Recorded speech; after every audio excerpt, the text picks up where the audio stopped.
Wade Hagedorn, plant manager of the Wrangler Distribution Center in Hackleburg, made the call at 2:45 p.m. to send his workers home. And here's what happened next.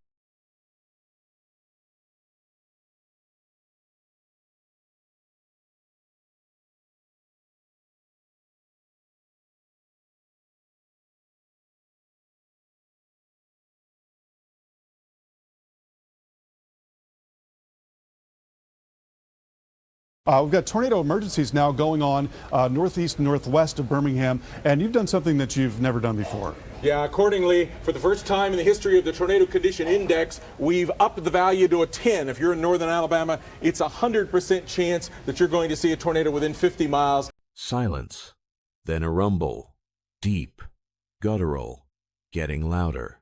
Roger Kendrick cracks open the door to wave in a worker from the parking lot. The sound hits him, a freight train bearing down from their blind spot. He slams the door. 14 people dive under desks in the Wrangler plant's front office. Wade Hagedorn, plant manager, counts to 10 in his head. The building disintegrates. 369,000 square feet of steel and concrete torn apart, chewed up, spit out in 10 seconds. When Hagedorn opens his eyes, he's staring at open sky through a twisted lattice of I-beams. Around him, voices calling out in the rubble. You there? You there? You there?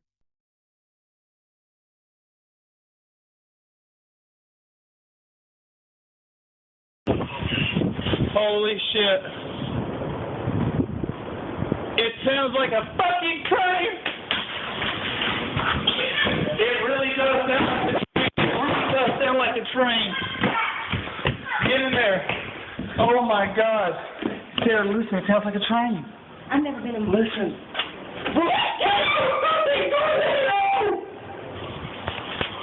Wednesday, April 27th, 2011. The largest tornado outbreak in recorded American history. 362 tornadoes in 4 days. 216 of them on this single afternoon. 4 rated E5, the highest intensity on the enhanced Fujita scale. Winds exceeding 200 miles per hour. The kind of atmospheric violence that occurs statistically less than once per year in the entire United States. One of those 4 E5s became a 102-mile scar across northern Alabama. It lasted 2 hours and 35 minutes, reached a maximum width of 1.2 to 5 miles, killed 72 people, injured at least 145 more. The Hackleburg Phil Campbell tornado, the deadliest single tornado in Alabama history, a fast-moving catastrophe that scoured pavement from roads, swept anchored homes from foundations, and threw pairs of jeans 40 miles through the sky. This is the story of what happened when a perfect atmospheric setup collided with small-town America. When seconds mattered, when everything you knew disappeared in the time it takes to count to 10. Madison County, and I'm seeing an inflow notch, which is an indication that very strong winds are blowing into this storm, and I'm seeing a debris ball on the radar, which is an indication that there is more than likely a tornado on the ground at this time. Very pronounced velocity signature with this particular cell. Storm track went in quickly. We need to get to some other storms that are going on, but I want to let you guys know what's going on. Tony, 3 minutes. It's on your doorstep in Harvest. You need to be in your tornado shelter. Around 9 minutes to New Sharon, 12 minutes to Hazel Green, 25 minutes until the Fayette. The warning started 5 days early. Meteorologists at the Storm Prediction Center in Norman, Oklahoma, don't often see synoptic setups like the one forming over the central United States in late April 2011. A powerful upper-level trough digging into the southern plains, a stalled frontal boundary draped across the southeast, warm, moist Gulf air colliding with dry continental flow. By April 22nd, the medium-range models were unanimous. Something big was coming.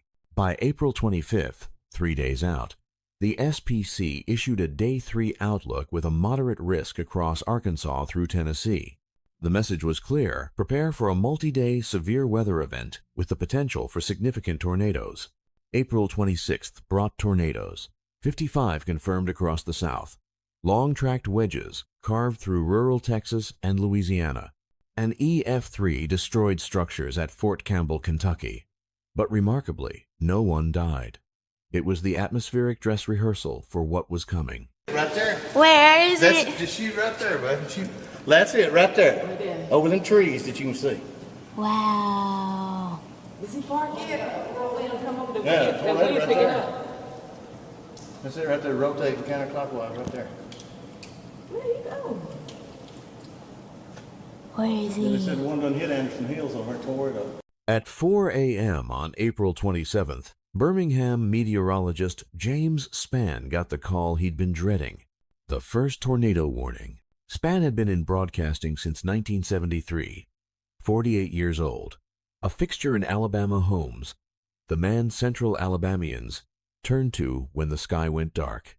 He'd planned to work from home that morning before heading to the ABC 3340 studios.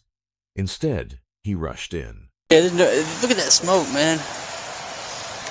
The morning brought a quasi-linear convective system, a squall line embedded with rotating mesovortices. Not the discrete supercells forecasters feared most, but dangerous nonetheless.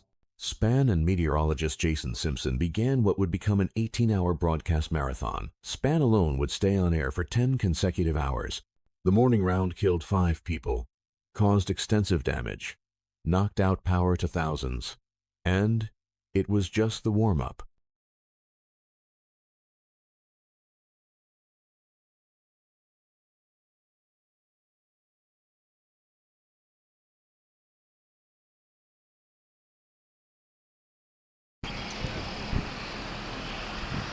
I can't get a...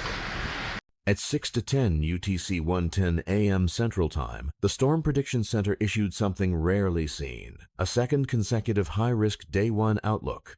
High-risk outlooks are the SPC's most urgent warning level, reserved for days when they expect numerous strong to violent tornadoes, widespread destruction, significant casualties.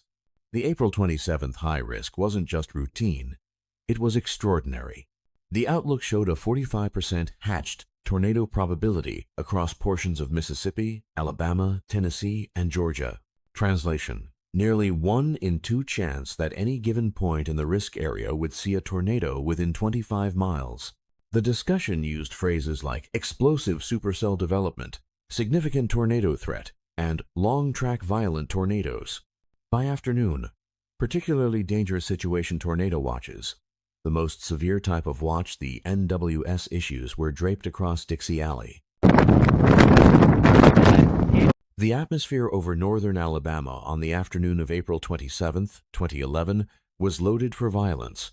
Surface dew points surged into the low 70s Fahrenheit, moisture streaming north from the Gulf of Mexico on a screaming low-level jet clocking 67 miles per hour at 850 millibars. Convective available potential energy CAPE, the fuel for thunderstorm updrafts, measured between 2,500 and 3,000 joules per kilogram. Explosive instability. But instability alone doesn't make tornadoes. You need shear, and April 27th had shear in abundance. A deep, negatively tilted upper-level trough pivoted over Arkansas and Louisiana, creating immense wind speed and directional changes with height. 0 to 1 kilometer storm relative helicity exceeded 500 meters squared per second. That's a parameter threshold meteorologists associate with violent, long-track tornadoes. The morning squall line had cleared. The atmosphere was recovering, reloading. By early afternoon, discrete supercells began firing ahead of the dry line. Discrete. That word mattered.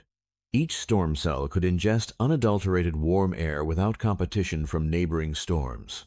They could sustain themselves for hours, run for hundreds of miles, intensify to extremes.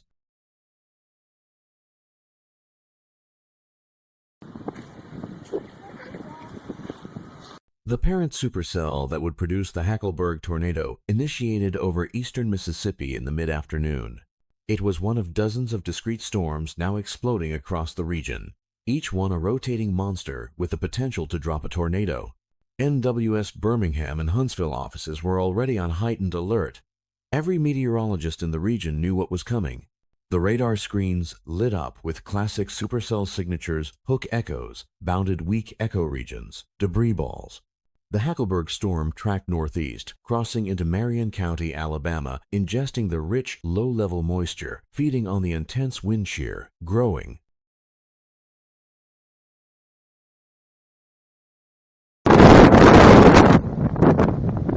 At 3:05 p.m. Central Daylight Time, the tornado touched down.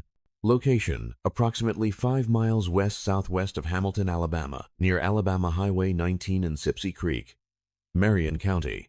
Rural farmland, scattered homes, dense forest. Initially, it was manageable. EF1 to EF2 intensity. A wedge-shaped vortex ripping through trees, tearing roofs from homes, snapping power poles. Significant damage, yes, but survivable. The kind of tornado that happens dozens of times each year across Tornado Alley. But this storm wasn't done intensifying. It was just getting started. Pieces of something dropping in the field. So this could well be. As the tornado approached U.S. Highway 43, something changed. The vortex underwent rapid intensification, a phase transition from a strong tornado to a catastrophic one. The rotation tightened, the winds accelerated, the wedge widened. Within minutes, the tornado transitioned to E4 intensity. It destroyed multiple homes along Highway 43, sweeping away well-built structures. A brick residence had its exterior walls collapsed. One person, traveling in a vehicle on the highway, was struck and killed. The tornado's first victim. The forward speed was blistering, 60 to 70 miles per hour, faster than most cars drive on rural highways. If you weren't already in shelter, you were out of time. And as the storm paralleled Highway 43 toward Hackleburg, it crossed the threshold into E5. Wind speeds, 210 miles per hour. Width, 3/4 of a mile, 1,320 yards. A mature, violent wedge tornado. The kind of atmospheric phenomenon that defies comprehension. That challenges the structural integrity of anything humans build. Hackleburg didn't stand a chance. Of a lot of it hitting earlier and the way the wind changed, and I'm filming some of it now, and you can just see the sheets of rain kind of just going in different directions. Hackleburg, Alabama. Population 1,500. A small, tight-knit community in Marion County where everyone knew everyone, where families had lived for generations, where the Wrangler jeans plant on the hilltop was the economic heartbeat of the town. The tornado entered Hackleburg as a violent wedge, 3/4 of a mile wide, 210 mile-per-hour winds, moving at 70 miles per hour. It took seconds. The high school, obliterated. The middle school, erased. The elementary school, foundations scoured clean. The Piggly Wiggly grocery store, gone. Family Dollar, gone. 30 of the town's 31 businesses destroyed in a single pass. Homes didn't just collapse. They were granulated. Building materials reduced to fragments, windrowed into long piled lines across bare earth. The violence was evident in the condition of the debris, not scattered, but shredded, pulverized. The tornado's winds overcame the structural integrity of materials at a microscopic level. Vehicles were subjected to extreme aerodynamic forces. Cars thrown 150 to 200 yards. A school bus hurled a 1/4 mile into dense woods. In one home, a car was dropped into the kitchen, through the roof, through the second floor, into the kitchen, while the owner survived in an interior room. The National Weather Service would document specific damage indicators that confirmed E5 intensity. A well-built 4-sided brick home completely leveled, debris swept 40 yards away. The swept clean signature. The gold standard for E5 rating. Another home had its poured concrete stem walls sheared off at ground level. A rare occurrence indicating extreme lateral force at the surface. Asphalt was scoured from roads. Trees weren't just snapped. They were debarked, twisted into stubs, shredded by winds that stripped organic matter to bare wood. According to the American Red Cross, 75% of Hackleburg was destroyed.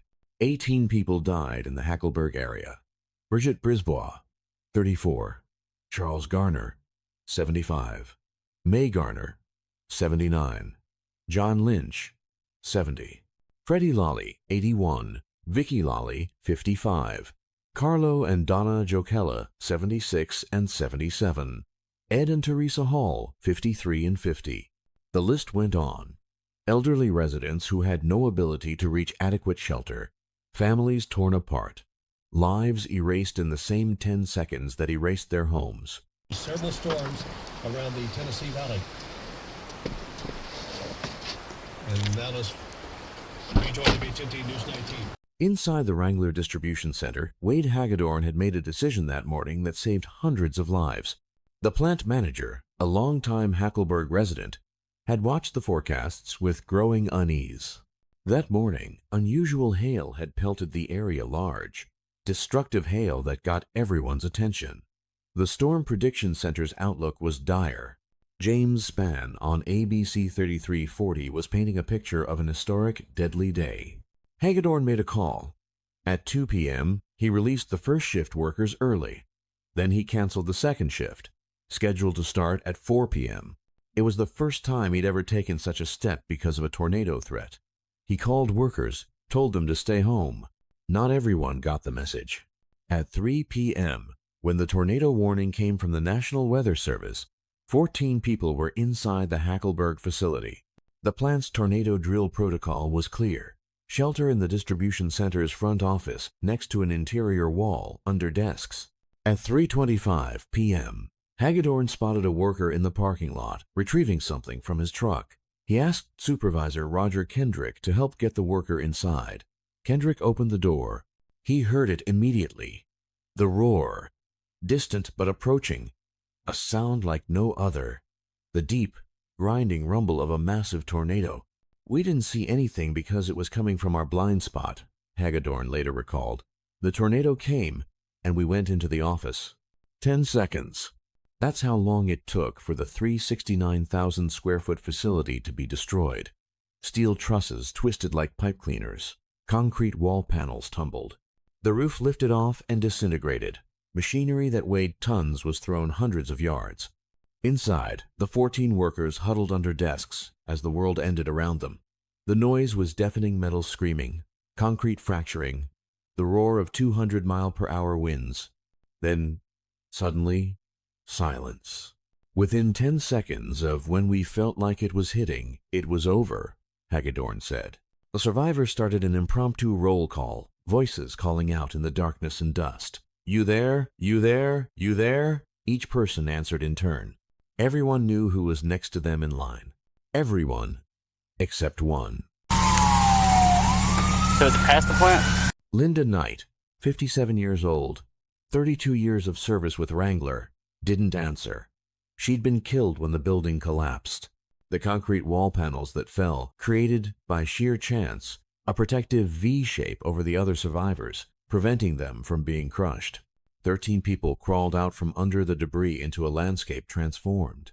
It appeared that the building had been chewed up and spit out, one survivor later described. Left behind was an indistinguishable pile that reached close to 30 feet high across the huge slab. Denim jeans from the plant were lofted into the tornado's updraft. They would later fall from the sky in Cortland, Alabama, 40 miles to the northeast. Photographs from the plant were recovered as far away as Tennessee. The extreme vertical velocities within the vortex had injected debris into the upper troposphere, where it traveled dozens of miles downwind before falling back to Earth.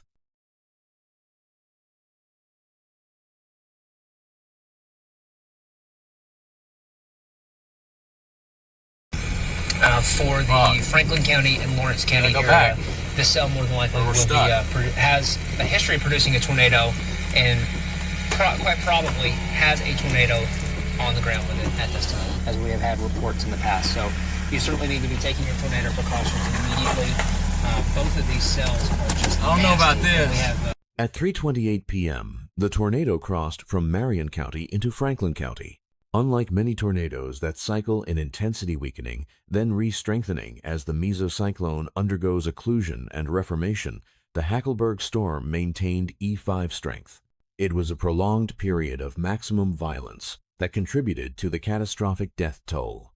The tornado struck the town of Phil Campbell. Phil Campbell was a small community, even smaller than Hackleburg. And like Hackleburg, it was about to be erased.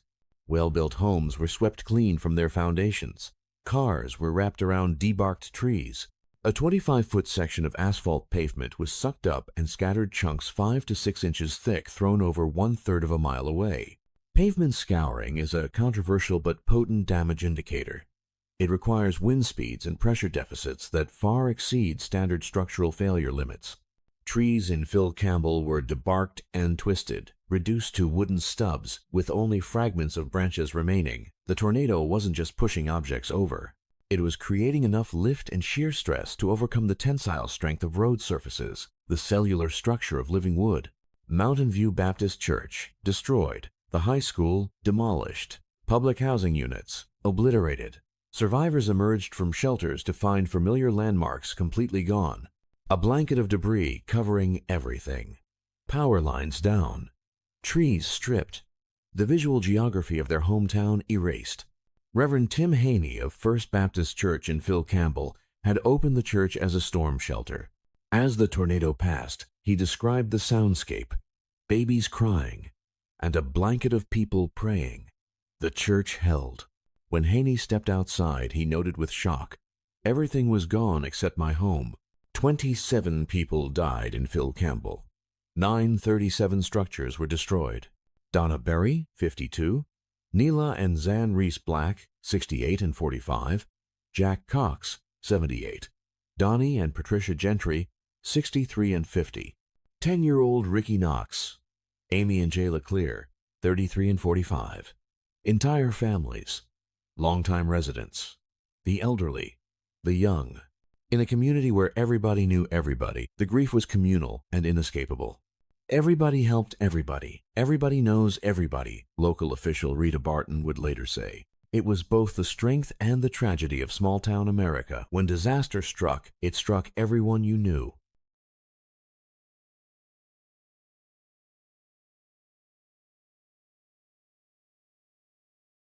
A half-mile wide tornado head this way. After Phil Campbell, the tornado didn't weaken. It broadened.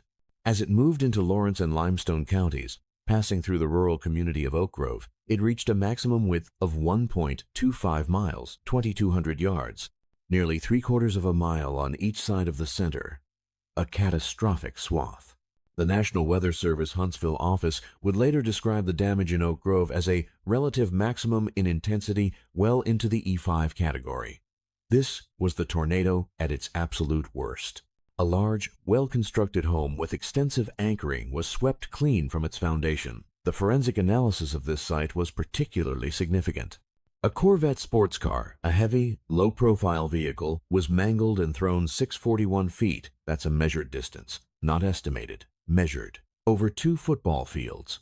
Another large vehicle from the same site has never been found. It remains missing to this day. The ground scouring in Oak Grove was severe. Bare soil where homes had stood.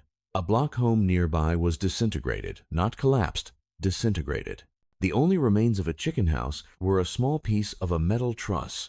Tree damage was absolute. Large percentage of trees stripped completely bare of bark and branches. A cargo container, the kind used for shipping on trains and trucks, weighing thousands of pounds, was picked up and blown approximately 600 yards. These are the damage indicators that define E5 intensity. Not just destroyed structures, but the complete removal of everything. Scouring, granulation, the kind of wind force that is difficult to replicate in laboratory simulations.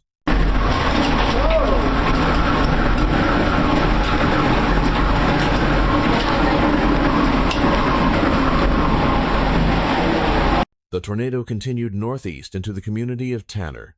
Tanner occupies a tragic place in meteorological history. During the 1974 super outbreak, the previous benchmark for tornado devastation in the United States, Tanner was struck by 2 5 tornadoes on the same day, April 3rd. 2 separate violent tornadoes, hours apart, devastating the same small community. And on April 27, 2011, it happened again. The Hackleburg tornado, maintaining violent intensity, struck Tanner. Homes obliterated along a wide swath. Cars carried airborne for hundreds of yards. Intense ground scarring visible in NWS aerial surveys. Survivors describe the storm as a nightmare. Homes crumbling around them as they huddled in bathrooms and interior closets. The psychological toll of being struck repeatedly, 1995 for some residents, 2011 for others, and for the older residents, memories of 1974 was immense. The repetition isn't supernatural, it's statistical probability combined with geography. Tanner sits in the Tennessee Valley, where flat terrain offers little frictional disruption to supercell inflow. Long-track supercells, traversing from Mississippi into Alabama, often pass through this corridor. The meteorology is unforgiving.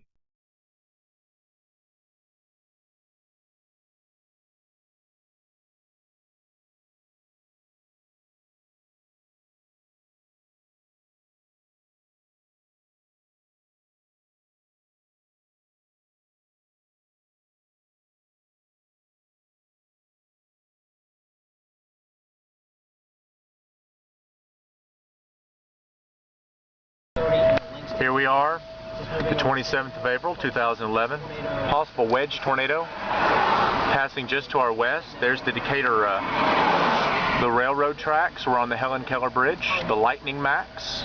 We believe to be a large, violent tornado just to our west. We zoom in on it. Zoom in on it now. I believe it's right there. The storm continued into Madison County, striking the Harvest area, specifically the Anderson Hills subdivision. Anderson Hills had been devastated by a 4 tornado in 1995. Well-constructed homes destroyed, lives lost. The community rebuilt. And on April 27, 2011, 16 years later, it was hit again. Well-constructed homes suffered complete wall collapse, consistent with low-end E4 winds approximately 170 miles per hour. The tornado had weakened slightly from its Oak Grove peak, but it was still catastrophic. James Redman had lived in Anderson Hills for over 20 years. He'd survived the 1995 strike. This was the second time, he recalled. The first time was a direct hit. We got taken out. The lesson from 1995, the absolute necessity of underground shelter, kept his family safe in 2011, though the psychological toll was crushing. Residents spoke of Anderson Hills being a tornado magnet. Local folklore attributed it to geography, topography, bad luck. The reality is more mundane, but no less cruel. It's a favorable location for supercells tracking across northern Alabama, and statistics catch up eventually.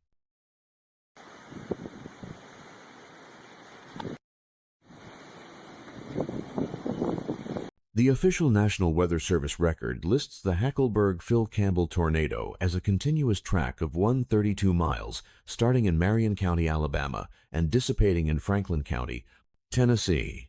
A single, long-lived vortex that traversed multiple counties and state lines without lifting. But research from the University of Alabama in Huntsville, using high-resolution aerial imagery and radar data from the Armor system, challenges that conclusion. Their findings indicate a break in the damage path northwest of Meridianville, Alabama. According to their analysis, the primary Hackleburg vortex, the E5, dissipated after 103.19 miles. An 18-mile gap followed where no tornado damage occurred, confirmed by both satellite imagery and ground surveys. After that gap, a new rotation formed and produced a separate EF3 tornado in Huntland, Tennessee. The distinction is physically significant.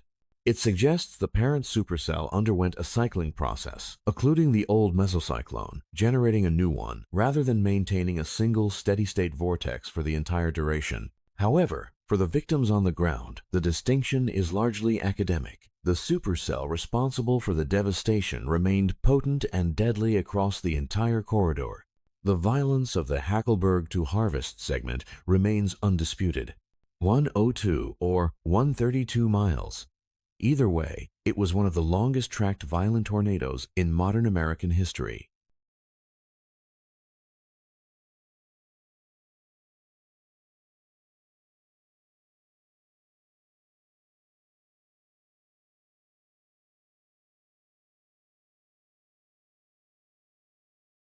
Coverage on WDRM 102.1 FM, Decatur, Athens, Huntsville. Tornado warnings right now for...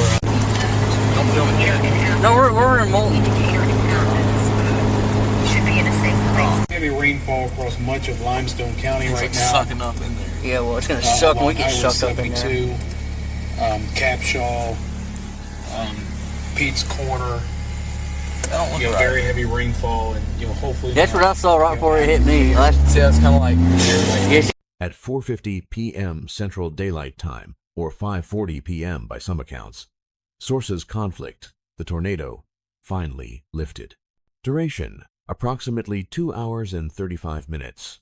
155 minutes of continuous or near-continuous devastation. By the time the parent supercell finally weakened and the rotation dissipated, the damage was done. A scar across northern Alabama, 72 people dead, at least 145 injured. $1.2 to $9 billion in damage 2011 USD. But April 27th wasn't over. Across Alabama, Mississippi, Tennessee, Georgia, dozens of other tornadoes were still on the ground. The Tuscaloosa Birmingham E4 was tearing through populated areas, killing 65. The Smithville, Mississippi E5 was obliterating that small town. The Rainsville E5. The Philadelphia E5. Violent tornadoes everywhere. By midnight, 216 tornadoes had touched down, the largest single-day tornado count in recorded history.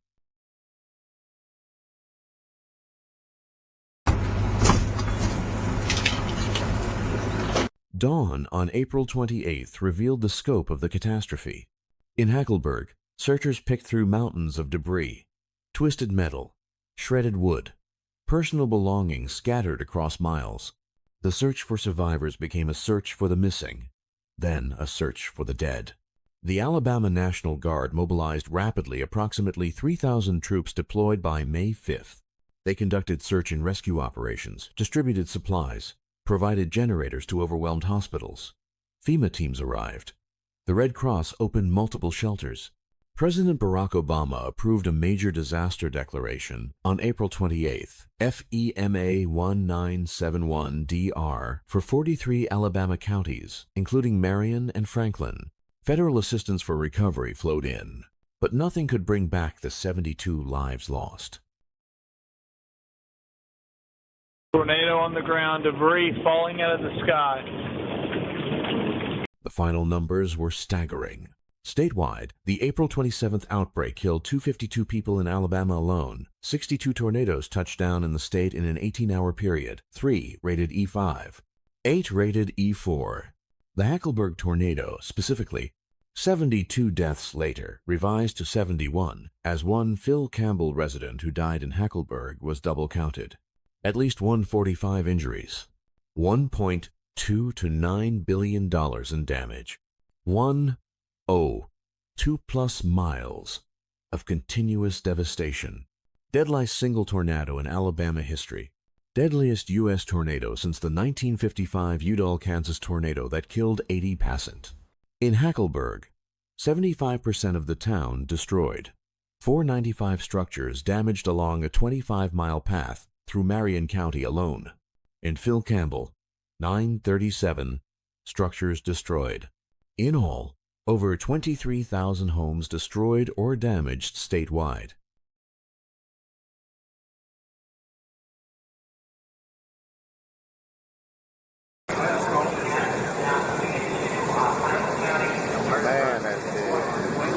For Hackleburg, the question became existential. Would Wrangler rebuild? The distribution center represented 50% of the town's tax base. 150 jobs in a town of 1,500 people. Without it, Hackleburg faced economic collapse.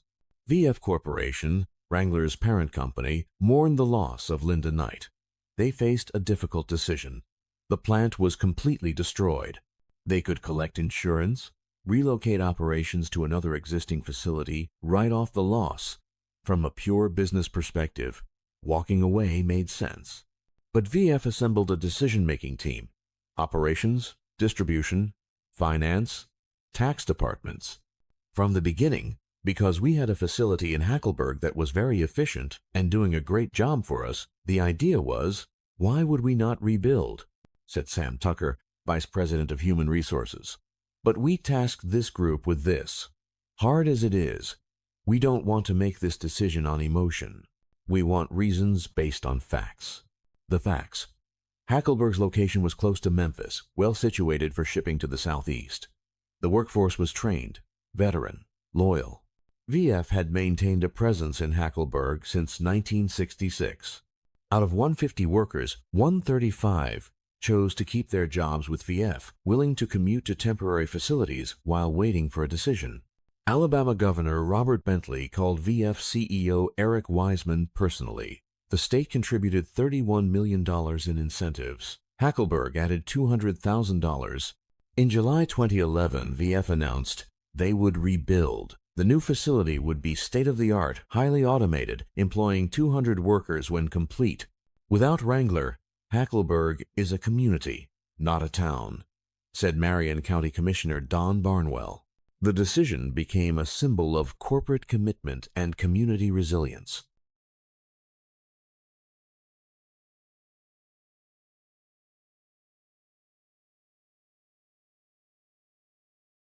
Is that him right there? On top.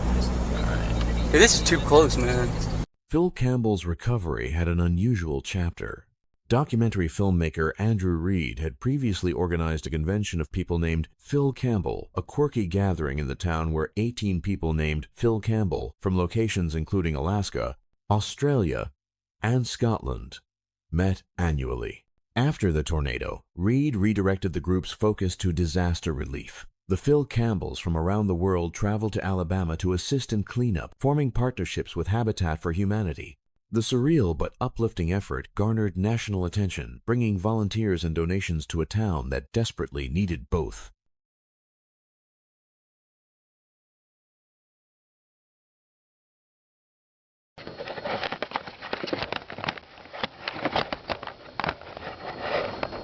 The psychological impact on survivors was profound and lasting. Survivors reported symptoms of PTSD, severe anxiety during subsequent storms, audible hallucinations of tornado sirens, flashbacks to the roar of the wind. In communities where everyone knew everyone, the grief was inescapable. You didn't just lose neighbors. You lost friends, family members, the fabric of daily life. Don and Sis Sanders, survivors of the Shoal Creek tornado, later that same evening, described seeing a cross, negative 2 pieces of wood, fused together in the rubble. It became a spiritual touchstone, a symbol of faith amid devastation. In Hackleburg, Brandy Abels lost her father, Rodney, to a second tornado that struck Marion County later that afternoon. Rodney had been desperately trying to find out if his wife, who worked at the Wrangler plant, had survived the first tornado. He died at home before learning she was safe. 1 week prior to him getting killed in the tornado, he was saved, Brandy later said, tears streaming.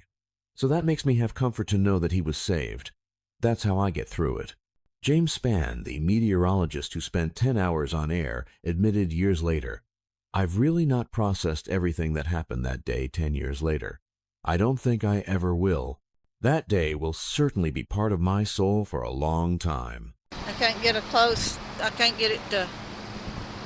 On April 26, 2013, 2 years, almost to the day, after the tornado, the rebuilt Wrangler Distribution Center officially reopened. Governor Bentley cut the ribbon alongside VF CEO Eric Wiseman and plant manager Wade Hagedorn. 150 employees stood on each side.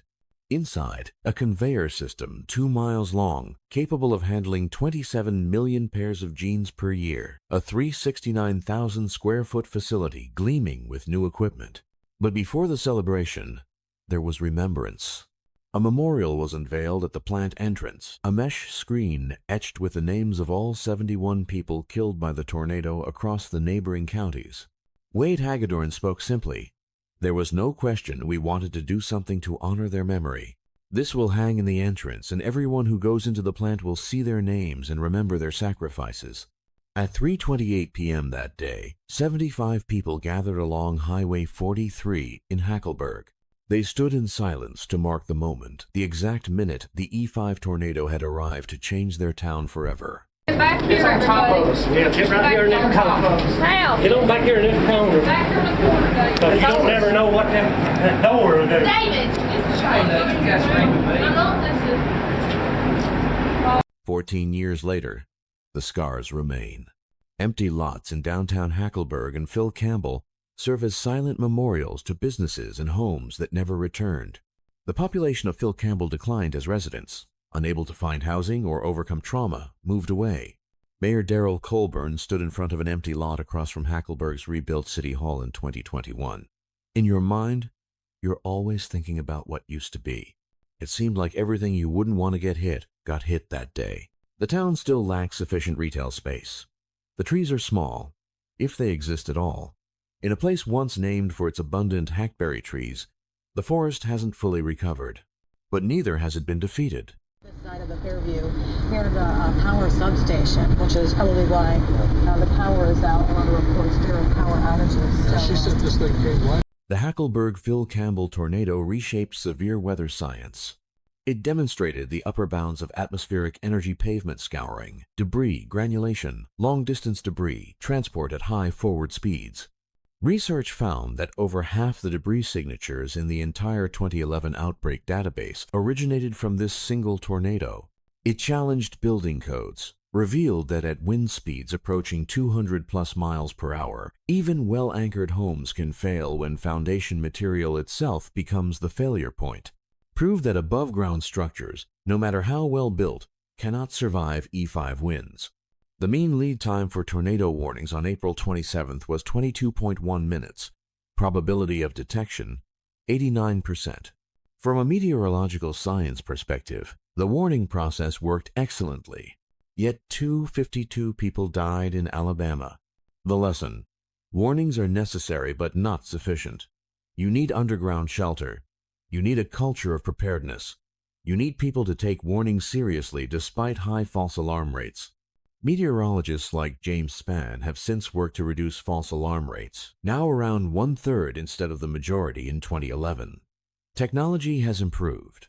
Dual polarization radar, debris signature detection, faster warning dissemination through smartphones and social media.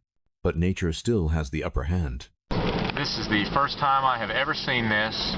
They are blocking traffic on US 231, US Highway 31, sorry, correction, US 31, to let a violent tornado pass to the north through Tanner.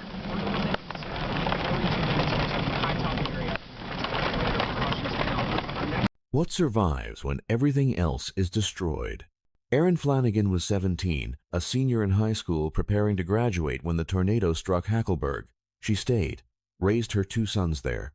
"I try not to dwell on the things that we lost that day," she said. "I'm just thankful for the friendships that we gained and how everyone just came together to help us."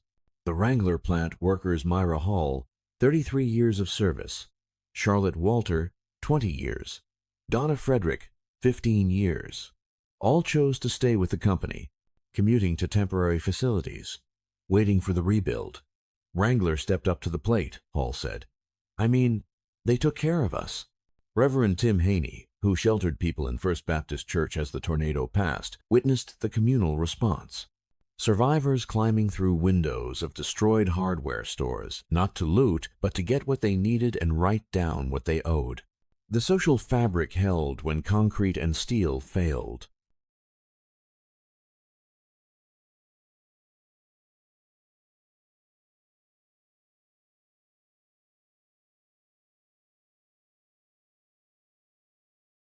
Wow. Look right above you. I know those clouds are going that way. The Hackleburg Phil Campbell tornado of April 27, 2011 remains a definitive event in the study of severe weather.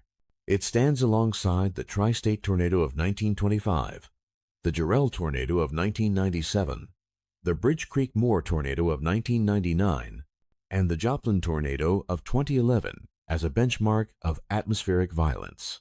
102 miles, 72 lives, 2 hours and 35 minutes. 10 seconds to destroy a building, seconds to sweep a home from its foundation, seconds to change a town forever, but also seconds to make the decision that saves hundreds of lives. Wade Hagedorn releasing workers early. Roger Kendrick getting that last person inside.